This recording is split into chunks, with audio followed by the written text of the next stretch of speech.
আসসালামু আলাইকুম প্রিয় বন্ধুরা, চলে আসলাম কলা পাতায় ভাপা পিঠা তৈরি করার জন্য। তো প্রথমে আমি চালের গুঁড়া নিয়ে নিলাম, এখানে কলা নিয়ে নিলাম, নারকেল নিয়ে নিলাম আর আখের গুড় নিয়ে নিয়েছি।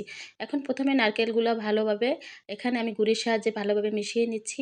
তারপরে লবণ দিয়ে ভালোভাবে মাখিয়ে নিচ্ছি প্রিয় বন্ধুরা। তারপরে এই যে একটু একটু পানি দিয়ে ভালোভাবে মাখিয়ে নিচ্ছি। এটাকে এই মাখানোর কারণে কিন্তু দানা দানা হয়ে গেছে চালের গুঁড়ো।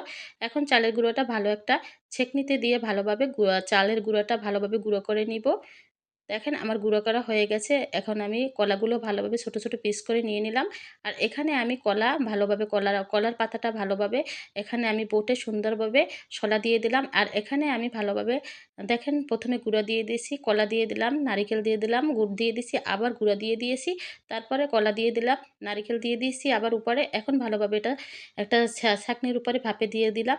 তো 10 মিনিট পরে আমি চলে আসলাম পিঠা নিয়ে। হয়ে গেল আমার পিঠা। ভালো থাকবেন। আল্লাহ হাফেজ।